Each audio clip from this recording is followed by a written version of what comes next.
Chapter 51, Sri Sai Satcharita. In this chapter, there are the biographies of Hari Sitaram Dixit, Tembe Swami, and Balaram Dhurandhar. A short sketch of their lives are given here. Hari Sitaram Dixit. The dates are 1864 to 1926. A whole book can be written on Dixit's life. However, I will narrate the salient features of his life here.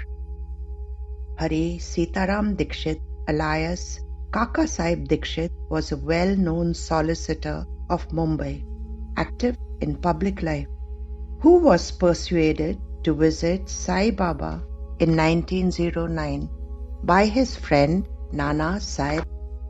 Dixit was largely responsible for the establishment and progress of the Shirdi Sai Baba Sansthan, the affairs of which were managed by him as honorary secretary very ably and enthusiastically up to the time of his death on 5th July 1926.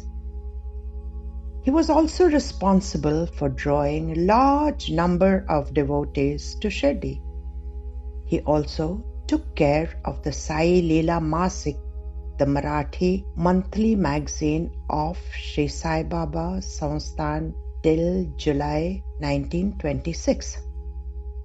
Dixit was born in 1864 to Nagari Brahmin parents, enjoying a high position and affluence at Khandwa, and was a leading solicitor at Bombay, and his name frequently appeared in the law reports and in the press as distinguishing himself as an able advocate in sensational cases like the Bhavnagar exposures, etc.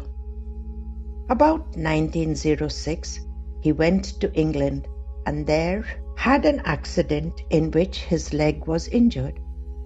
In spite of repeated efforts, the injury could not be cured. The limping impeded free movement and there was pain if he walked a few furlongs. Not only did it make him look awkward, but it also made him less fit for his numerous activities, personal, domestic, political, legal, and public, and thus had the double effect of giving him an inferiority complex and a disgust for these aspects of life, thus preparing him for the nobler and holier life. About 1909, Nana Sahib Chandorkar advised him to go to see Sai Baba, the wonderful divine personality at Shirdi, who would cure his lameness. The same year, he went to Ahmednagar in connection with some council election business to the house of Sardar Kaka Sahib Mirikar, who was a Sai Bhakta and who had with him a huge picture of Sai Baba. Dixit saw the picture and his reverence was heightened. Learning of Dixit's desire to go to Baba, he, the Sardar, sent for Madhav Rao Deshpande, Baba's constant companion, who had gone to Ahmednagar and asked him to take Dixit to Baba. Accordingly, Shama took him to Sai Baba in 1909. This very first experience which Dixit had in connection with Baba strengthened his attachment to and admiration for Baba, especially because he had from infancy a great desire to be with sadhus and saints. He repeated his visits to Shirdi frequently and in 1910 resolved to have a building of his own there. After receiving Baba's blessings, the foundation stone was laid for the Vada on 10th December 1910, popularly known afterwards as Dixit Vada. The work was pushed through and completed in 5 months, that is, in April 1911. From the very beginning, Kaka wanted only a small room for himself upstairs on the first floor for Ekant Dhyana or solitude and meditation. The rest of the building was used by pilgrims who stayed there and also dined in the Bhojanalaya there. Though Dixit's original idea was to go to Baba for the cure of his lameness, he soon gave up the idea and said, lameness of this body does not matter much, and wanted Sai Baba to cure the lameness of his mind. Sai made distinct promises to Dixit, whom he always called Kaka, meaning uncle. As many persons called him Kaka, Sai Baba also called him Kaka. One of the earlier notable statements of Baba was, I will take my Kaka in a Vimana, meaning thereby that he would give Kaka a happy end, that is, Anayasa Maranam and Satgati. Baba did give him both, as we shall see from what happened to him in the end. Baba distinctly undertook the full care of Dixit and his family to enable him to carry out his spiritual work. Baba's express words to Kaka were, Kaka, tula kalsi kasli, mala sara kalsi ahit. That is, Kaka, why should you have any anxiety or care? All care and responsibilities are now mine. Baba took care of Dixit's spiritual and temporal life. He made him isolate himself for a period of 9 months, spending his entire time reading spiritual scriptures. He asked him to read Eknath Bhagwat and Bhavarta Ramayan, so Dixit made a thorough study of these texts, which he continued reading till he passed away. Thus Dixit achieved perfect Vairagya. Kaka's life is an example of utmost love, devotion, obedience to the Guru's word and a state of Siddha Prajna. So obedient was he that he would place chits before Baba's photograph and follow them no matter what.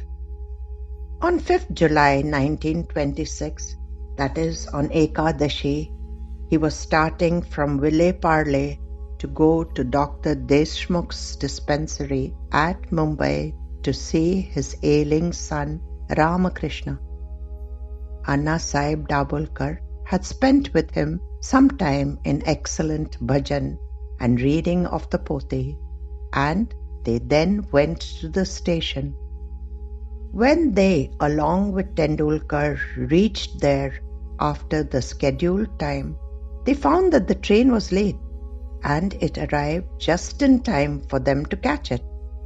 Both of them and Anna Sahib Dabholkar got in, and the words which came from Dixit's mouth were, Anna Sahib, just see how merciful Baba is. He has given us this train at this minute. He has not made us wait even a minute for it. He then took out from his pocket a timetable and said, Baba had made the train come late and enabled us to catch it, or else we would have been stranded at Kolaba and would have been frustrated. So this is Sai's grace. Thus, sitting facing Anna Sahib, Kaka remembered Baba's loving grace and appeared to fall asleep. Dabholkar first thought that he was sleeping. When he went near him to hold his head and asked him, saying, Are you sleeping? There was no reply. Then Dabholkar feared that Kaka had fainted. Making Kaka lie down, Dabholkar noted the apparently hopeless condition of Kaka Sahib Dixit. The train was speeding from station to station. Anna Sahib told his friend Tendulkar in the carriage that he should tell the guard so that they may carry down Kaka's body from the carriage. But as there was a huge crowd and heavy rain, he could not do this at Bandra, and so only at Mahim he got down and told the guard. The guard arranged by phone to Parel for a stretcher and a doctor, and at Parel the body was taken out. The doctor examined the body and said that life was extinct. On account of the suddenness of the death, they would have had difficulties of an inquest, but luckily they got the doctor's certificate and the body was committed to the care of Anna Sahib Dabholkar. The main point for us to see is how Baba carried out the undertaking to carry Kaka in a Vimana. There was no pain, no fear or struggle before life departed from the body. His was a happy death even from the worldly standpoint, but from the spiritual point of view, it was a highly blissful end.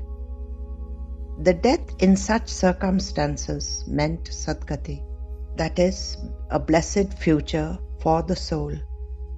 According to the Gita, what a man thinks of at the time of his death, that he becomes in his next birth.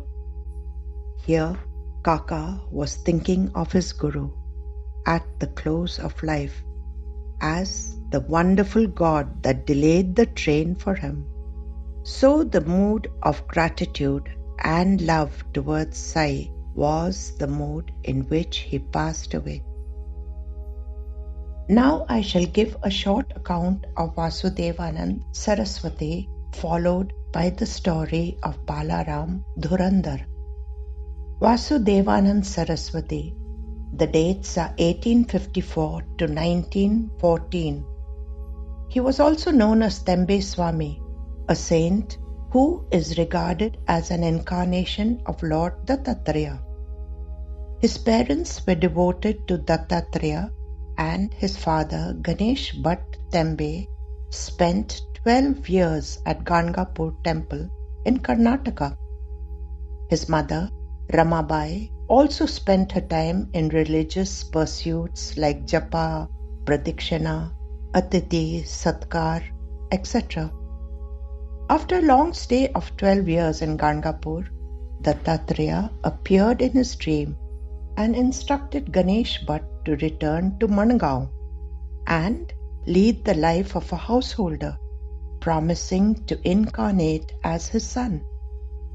It was after his return from Gangapur that his eldest son Vasudev was born on Shravan Vadiya 5, Shake 1776 at 4:30 a.m. at Mangaon, near Savantwadi, Maharashtra. At the age of 3 years, Vasudev started attending the private school held in Yakshini temple in the village. He had to learn writing with his fingers on a layer of dust, and that was a very painful practice.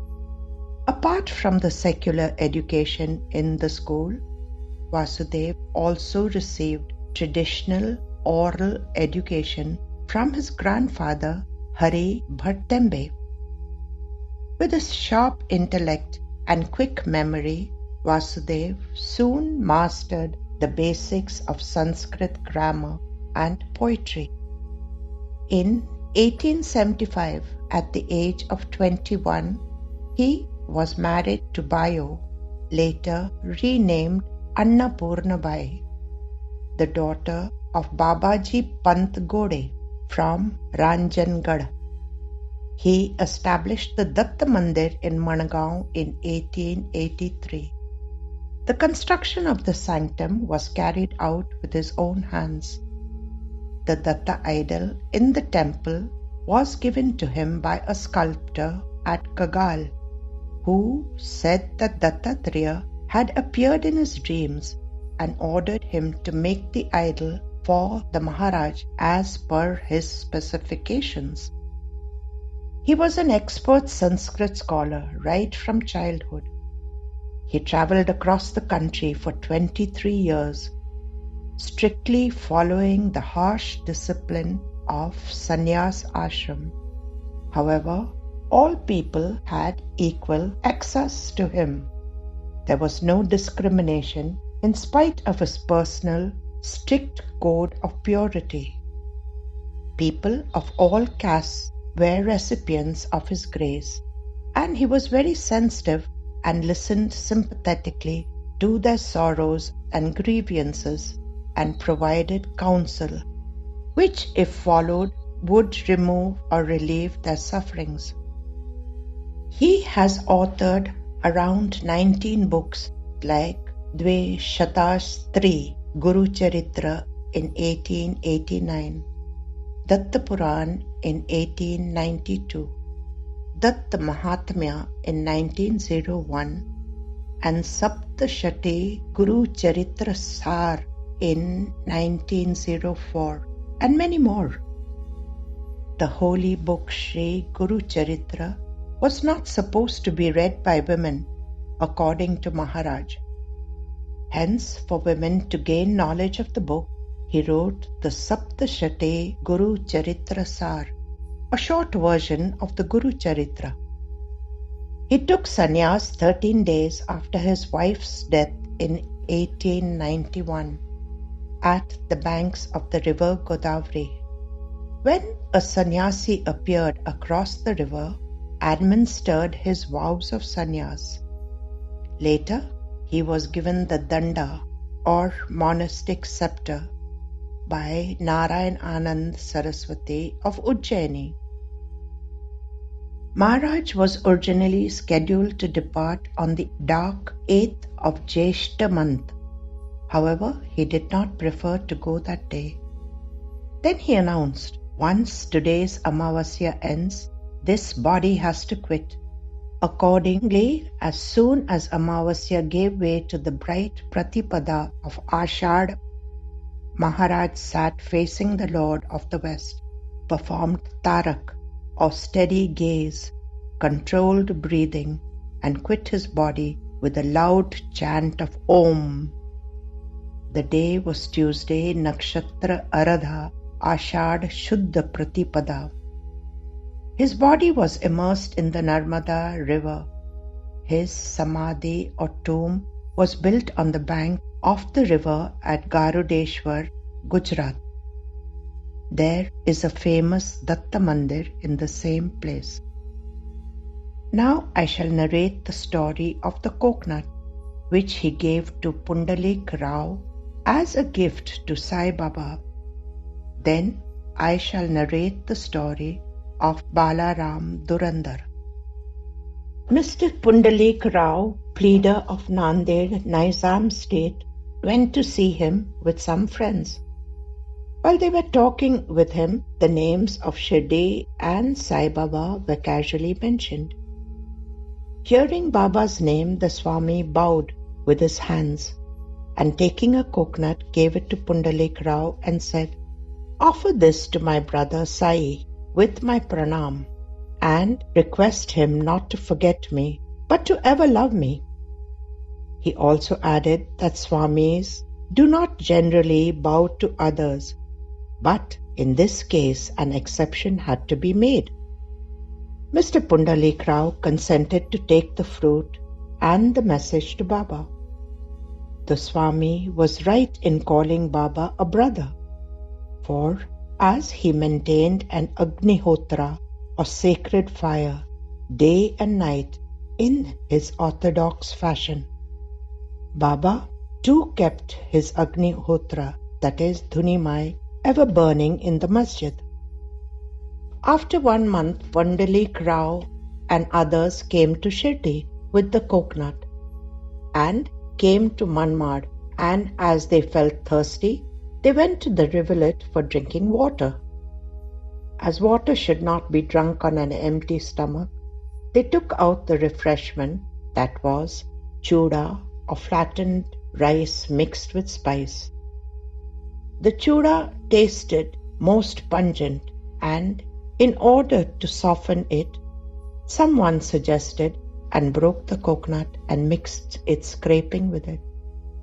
Thus they made the chura more tasty and palatable. Unfortunately, the fruit broken turned out to be the same that was entrusted to Pundalik Rao. As they neared Shirdi, Pundalik remembered the trust, that is the coconut, and was very sorry to learn that he had broken and utilized it. Fearing and trembling, he came to Shirdi and saw Baba. Baba had already received a wireless message regarding the coconut from Tembe Swami, and himself asked Pundalik Rao first to give the thing sent by his brother. Pundalik held fast Baba's feet, confessed his guilt and negligence, repented, and asked for Baba's pardon.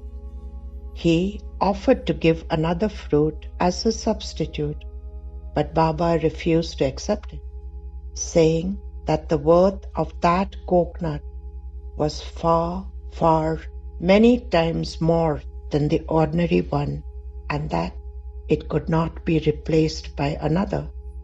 Baba also added, "Now you need not worry yourself any more about the matter. It was on account of my wish that the coconut was entrusted to you and ultimately broken on the way. Why should you take the doership of actions? Do not entertain the sense of doership in doing good as well as bad deeds. Be entirely prideless and egoless in all, and thus your spiritual progress will be rapid." And there I end the story of Tembe Swami. Balaram Dhurandhar. The dates are 1878 to 1926. Balaram Dhurandhar belonged to the Pathare Prabhu community of Santa Cruz, Mumbai. He was an advocate of the Bombay High Court and sometime principal of the government law school in Mumbai. The whole Dhurandhar family were pious and religious. Balaram served his community and wrote and published an account of it. He then turned his attention to spiritual and religious matters. He studied carefully the Gita and the commentary Jnaneshwari and other philosophical and metaphysical works. He was a devotee of Vithala of Pandharpur. He came in contact with Sai Baba in 1912. 6 months previously, his brother Bapuji and Vaman Rao came to Shirdi and took Baba's darshan. They returned home and mentioned the sweet experiences to Balaram and the other members. Then they all decided to visit Shirdi and have darshan of Sai Baba. Before they came to Shirdi, Baba declared openly that today many of my Darbar people are coming. The Dhurandhar brothers were astonished to hear this remark, as they had not given any previous intimation of their trip. All the other people prostrated themselves before Baba and sat talking with him. Baba said to them, "These are my Darbar people to whom I referred to before," and said to the Dhurandhar brothers, "We are acquainted with each other for the last 60 generations." All the brothers were meek and modest and stood with joined hands, staring at Baba's feet. All the sattvic emotions such as tears, choking, etc. moved them, and they were all happy. Then they went to their lodging, took their meals, and after taking a little rest, came again to the masjid. Balaram sat near Baba, massaging his legs.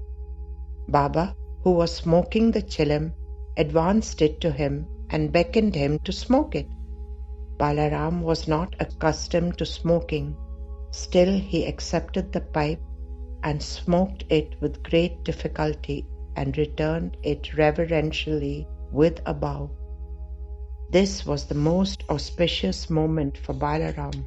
He was suffering from asthma for 6 years. This smoke completely cured him of the disease, which never troubled him again. Some 6 years later, on a particular day, he again got an attack of asthma. This was precisely the time when Baba took Mahasamadhi. The day of his visit was on a Thursday, and the Dhurandhar brothers had the good fortune of witnessing the Chowdi procession that night.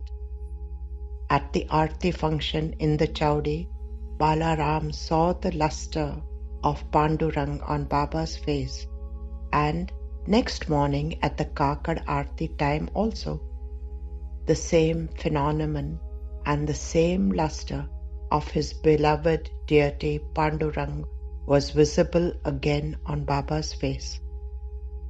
Balaram Dhurandhar wrote in Marathi the life of the Maharashtra saint Tukaram, but he did not survive to see its publication. It was published later on by his brothers in 1928. In the short note on Balaram's life given in the beginning of the book, the above account of Balaram's visit has been fully described. And this concludes the commentary on the chapter. Om Sai Ram.